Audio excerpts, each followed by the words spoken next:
ಹೆಲೆ ವಿಧಿ ವಿರಾಟವೇ, ಹೀಗಲಾದರೂ ತೃಪ್ತಿ ಆಯಿತೆ ನಿನ್ನ ಮನಕ್ಕೆ. ತಮ್ಮನ ಆಜ್ಞೆಯನ್ನು ಪಾಲಿಸುವುದಕ್ಕೋಸ್ಕರವಾಗಿ ಸೊಸೆಯಾಗಿ ಬಂದವಳ ಸಸಿಯಂತೆ ಜೋಪಾನ ಮಾಡಿದರೆ ಅದು ಎಮ್ಮರವಾಗಿ ಬೆಳೆದು ನನ್ನ ಬಾಲಿಗೆ ನೆರಳು ಕೊಡದೆ ಬಿಸಿಲಿನ ತಾಪವನ್ನೇ ಕೊಟ್ಟಿತಲ್ಲ. ಎಲೆ ವಿಧಿ, ಇನ್ನಾರಿಗೂ ಬರೆಯದಿರು ನನ್ನ ಹಣೆ ಬರವನ್ನು.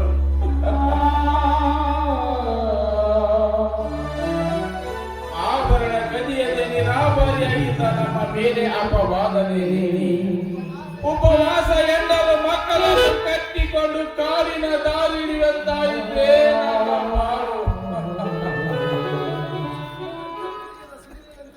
ಸಿಡಿಲಿನಂತೆ ಹುಡುಗಿದ ಆ ಶ್ರೀಮಂತ ಅನ್ಯಾಯವಾಗಿ ಆಸ್ತಿಗೆ ಆಸೆ ಬಿದ್ದು ನನ್ನದೊಂದು ಕಾಲು ಮುರಿದು ತೊಟ್ಟು ನೀರಿಗೆ ಸಹ ಗತಿಯಿಲ್ಲದಂತಾಯಿತೆ ನನ್ನ ಬಾಳು.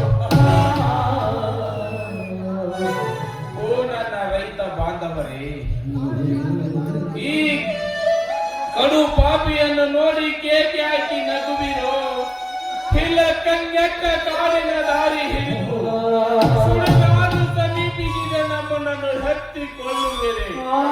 ಹೇಳಿ ಬಂಧುಗಳೇ, ಹೇಳಿ.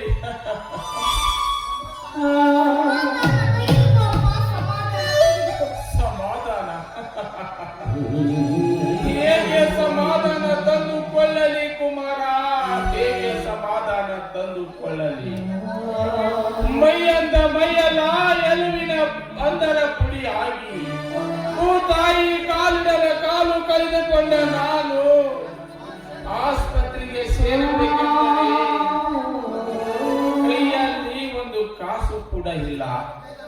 ನಾನೀಗ ಕೈಲಾಸ ಸೇರುವುದೇ ಲೇಸು.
ಈ ಕಲಿಯುಗದ ಮೃಗ ಜಾತಿ ಮಾನವನ ಮತ ಇಳಿಸಬೇಕಾದ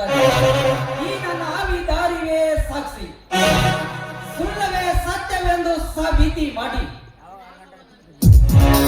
ಸಿಂಹಾಸನವನ್ನು ಏರಿ ನಸು ನತ್ತು ಈ ಸಿಂಹಕ್ಕೆ ಎದುರಾಗಿರುವ ವಾದಿರಾಜನ ಸಿರರಿವದೇನು ವಾದಿರಾಜ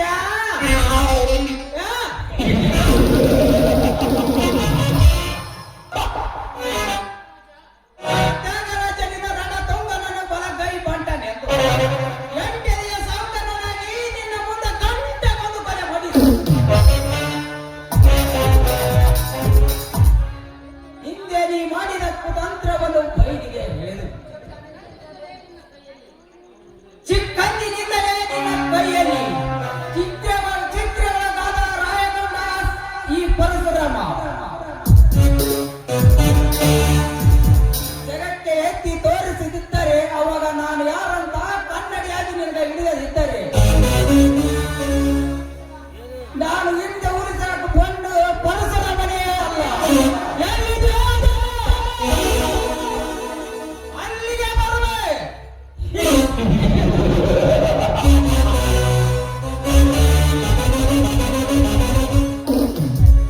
ಓ ತಂದೆ, ನನ್ನ ಆರಾಧ್ಯ ಗುರುವೇ, ಅದೆಷ್ಟು ದಿನಗಳಂತ ಸಹಿಸಿಕೊಳ್ಳಲಿ ನನ್ನ ಕಷ್ಟದ ದಿನಗಳನ್ನ. ಜೈಲಿಗೆ ಹೋದ ನನ್ನ ಮೈದುನ ಇದುವರೆಗೂ ಬಂದಿಲ್ಲ. ಆ ದುಷ್ಟರು ನನ್ನ ಗಂಡನ ಕಾಲನ್ನು ಮುರಿದು ಹಾಕಿದ್ರು. ತಂದೆ, ಹೇಗಪ್ಪ ಸಹಿಸಿಕೊಳ್ಳಲಿ ಕಂದನನ್ನು ನನ್ನ ಕೈಯಾರೆ. ಬೇಗ, ಆದಷ್ಟು ಬೇಗ ಈ ಕಷ್ಟದಿಂದ ನನ್ನನ್ನು ಪಾರು ಮಾಡಿ ತಂದೆ, ಪಾರು.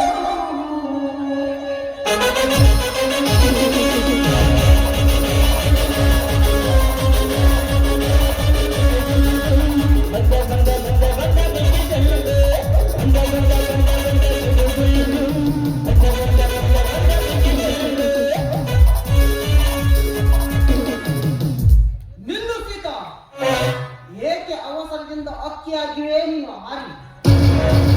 ಯಾರವರು?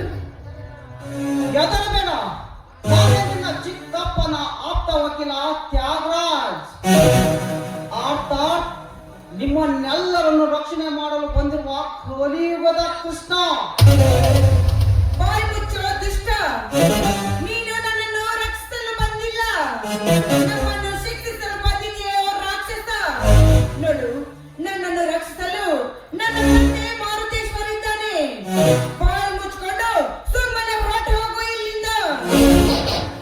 ಧೀರ,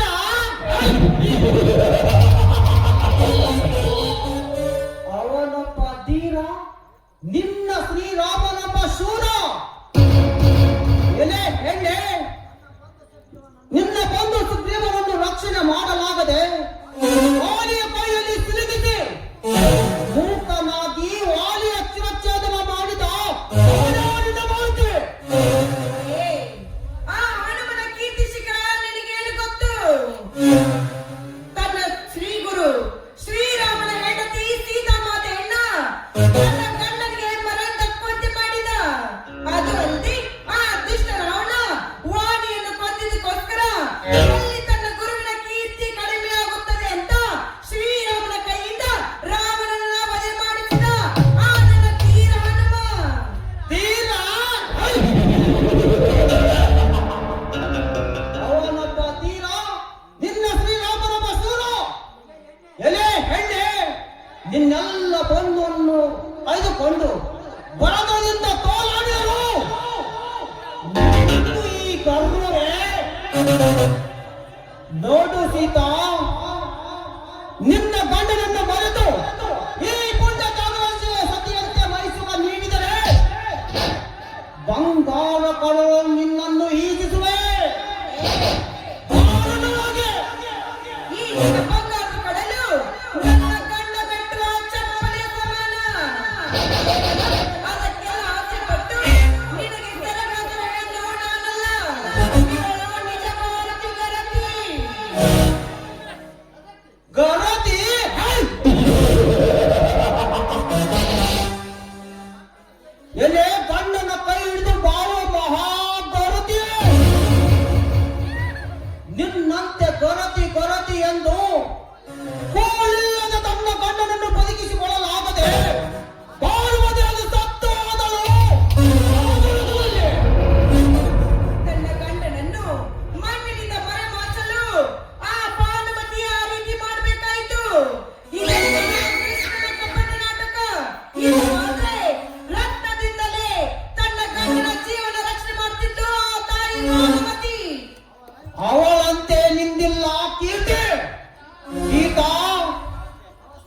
ನವ ಸ್ಫೂರ್ತಿ ತುಂಬಿದ ಈ ಮೊದಲ ಕೈ ಹಿಡಿದರೆ ನರನಾಗನಾಗಿ ನಿನ್ನನ್ನು ಎಡೆಯ ನಣ್ಣಲ್ಲಿ ಜೋಪಾನಗೈವೆ. ಇರದಿದ್ದರೆ ಮಹಿಷಾಸುರನಾಗಿ ನಿನ್ನ ಬಳಿಯ ಕೈ ಹಾಕಿ ಕ್ಯಾದಿಗೆ ಹೋರಾಡಿ ತೀರಿಸಿಕೊಳ್ಳುವ ಈ ನಿನ್ನ ಸೀಲದ ಎಲ್ಲ ಬಂದ ಆ ದೇವಿಗೆ ಮುಡಿ ಕೈ ಹಾಕಲು ಹೋದ ಆ ಮಹಿಷಾಸುರನನ್ನ ಕೆಳಗೆ ಕಟ ಕಟ ರಕ್ತ ಕುಡಿದಳು ಆ ನನ್ನ ತಾಯಿ. ನನ್ನ ಹೆಂಡತಿ, ನೀನೇನಾದ್ರೂ ಒಂದೇ ಒಂದು ಹೆಜ್ಜೆ ಮುಂದಿಟ್ಟು ಬಂದಿದ್ದೆ ಆದ್ರೆ ನಾನು ಕೂಡ ಅದೇ ರೀತಿ ರಾಕ್ಷಸಿಯಾಗಿ ರಕ್ತ ಕುಡಿಬೇಕಾಗುತ್ತೆ. ರಾಕ್ಷಸಿಯಾಗಿ ನನ್ನ ರಕ್ತದ ಮೇಲೆ ಆಸೆ ಇಟ್ಟರೆ ನಿನಗೆ ನಾನಾಗಿ ನಿಲ್ಲುವೆ. ಅದನ್ನು ಆಡಿಸುವ ಇಂದ್ರಜಾಲ ಮಹೇಂದ್ರನಾಗಿ. ಇದನ್ನೆಲ್ಲ ಯೋಚಿಸಿ ಈ ಚಂದುಳ್ಳ ಚಲನ ವಲಯದಲ್ಲೇ ನಿನ್ನ ಭವಿಷ್ಯವನ್ನು ಬದಲಿಸ್ಕೋ. ಇರದಿದ್ದರೆ ಕೂಳಿಲ್ಲದೆ ಆಸ್ಪತ್ರೆಯಲ್ಲಿ ಕಂಗಾಲಾಗಿ ಕೊಡುವ ನಿನ್ನ ಗಂಡ ನನ್ನ ಕೈವಶವೆಂದು ತಿಳಿದುಕೋ. ಆ ತ್ರಿಲೋಕಿಗೆ ಮೇಣಕ್ಕೆ ರಂಬೆಯಂತೆ ಮತ್ತೊಬ್ಬರ ಸ್ವತ್ತಾಗಿ ಬೀಳುವ ಹೆಣ್ಣು ನಾನಲ್ಲ. ಪತಿಯೇ ಪರಮಾತ್ಮನೆಂದು ಅವನ ಪಾದ ಸೇವೆಗೆ ಮುಡುಪಾಗಿದ್ದಾಳೆ ಈ ಸೀತಾ. ಕೊನೆಯದಾಗಿ ಹೇಳ್ತೀನಿ, ಹೊರಟು ಹೋಗು ಇಲ್ಲಿಂದ.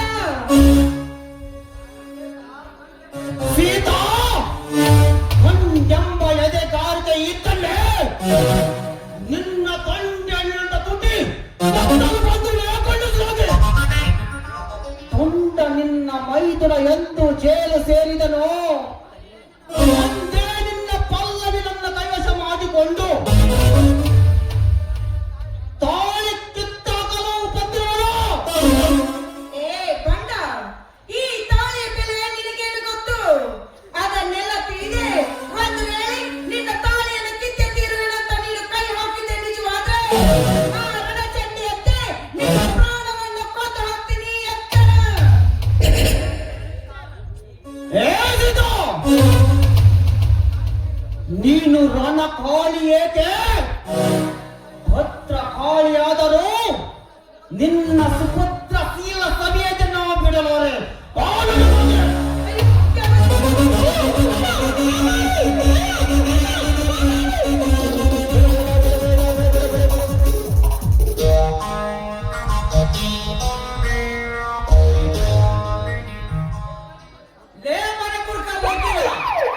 ಯಾರಿಲ್ಲದ ಸಮಯ ಸಾಧಿಸಿ ರಾಮನ ಹೆಣ್ಣಿನ ಮೈ ಮೇಲೆ ಎರಟಿರೋ ಮಗನ ಸರಿಯುತ್ತಕ್ಕೆ. ನನ್ನಿ ಕಾಮ ಪ್ರಯೋಗ ಚದುರಂಗ ದಾಟದಲ್ಲಿ ಓಡುವುದ ವೀರವೇ. ನಿಮ್ಮಂತ ಸಾತಿ ಶ್ರೀಮಂತರ ಸಿರೆ ಹರಿದು ಅವರ ರಕ್ತವನ್ನು ಕುಡಿದು ತನ್ನ ಆತ್ಮಕ್ಕೆ ಶಾಂತಿ ಮಾಡಿಕೊಳ್ಳಲು ಓಡಿ ಬಂದಿರುವ ಹಿಂಡುವರಿಗಳ ಕಂಡು ನೀವ್ಯಾವ ಹಿಂಡುವರಿಗಳ ಗಂಡಲೇ ಷಂಡ. ನಿನ್ನಂತ ಅಪ್ರತಿಮ ಪರಾಕ್ರಮ ಹುಲಿಗಳ ಹಲ್ಲಲ್ಲೇ ಕಿತ್ತಿ ಹುಲ್ಲು ತಿನಿಸುವ ಚಲದಂಗಮಲ್ಲ ನಾನು. ಮರ್ಯಾದಿಂದ ಈ ಹೆಣ್ಣನ್ನು ಕೈಬಿಟ್ಟು ಹೋಗು. ಇರದಿದ್ದರೆ ಇದೇ ಗುಂಡಿನಿಂದ ನಿನ್ನ ಗಂಡು ದಯ ಉಳಿಸೋಕೆ. ನಿನ್ನ ಚಿಲ್ಲ ಪ್ಲಾಸ್ಟಿಕ್ ಗುಂಡಿಗೆ ಎಂದಿಗೆ ನಡುಗಲಾರದು ಈ ಗಂಡೆದೆ. ಯಾಕಂದರೆ ಇದು ನಿಮ್ಮಂದರೆ ಬೆಳೆದು ನಿಂತಿರುವ ಗಂಡುದಯ. ಚಿಕ್ಕಂದಿನಿಂದಲೇ ನಿಮ್ಮ ದಬ್ಬಾಳಿಕೆಯನ್ನು ಉಪ್ಪು ಗಂಡಿದೆ ನೋಡಿ ನೋಡಿ ಕೊನೆಗೆ ಬೇಡಿ ಹಾಕಲು ಓಡಿ ಬಂದಿರುವ ಹಿಂಡುವರಿಗಳ ಗಂಡನಾಗಿ. ಅಂದರೆ ನೀನು ನಾನು ಯಾರಂತ ನನಗೆ ಗೊತ್ತಿಲ್ಲ, ಆದರೆ ನಿಮ್ಮೆಲ್ಲರ ಪುನರಾತ್ಮವನ್ನು ಜನ್ಮ ತಾಳಿ ಬಂದಿರುವ ಹಸುರ ಒಬ್ಬನೇ. ಲೇ, ನೀನು ಬೇರೆ ಯಾರಲ್ಲ. ಜೈಲಿನಲ್ಲಿ ತಪ್ಪಿಸಿಕೊಂಡು ಬಂದ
ಇಲ್ಲ ಕುಮಾರ ಇಲ್ಲ, ಇದು ರಾಮ ರಾಜ್ಯದಲ್ಲಿ ನಡೆಯಬೇಕೆಂದಿರುವ ರಾವಣರ ಕೊಲೆ.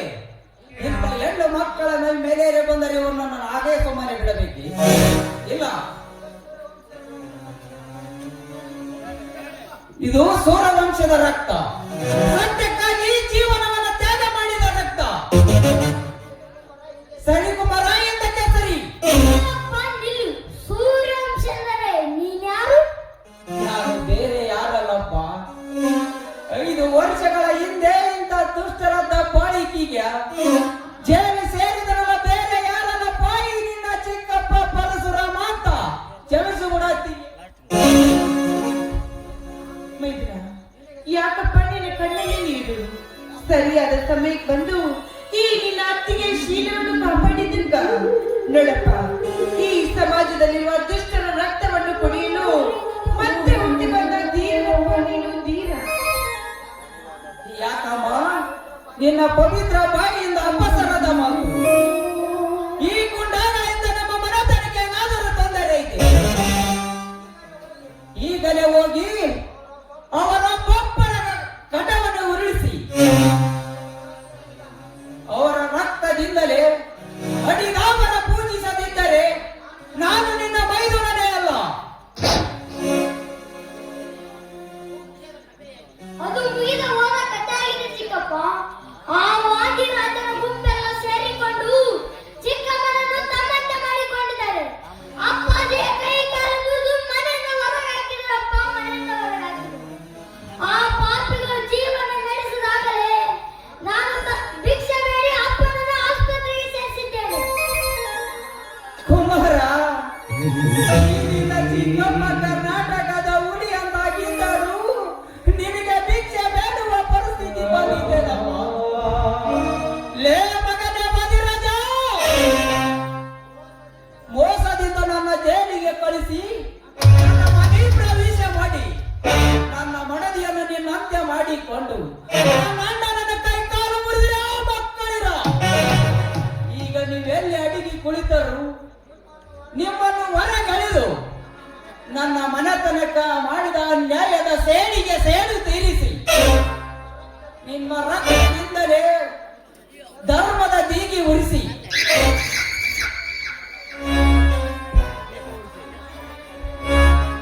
ನನ್ನ ಮನೆತನಕ್ಕೆ ಕೊನೆ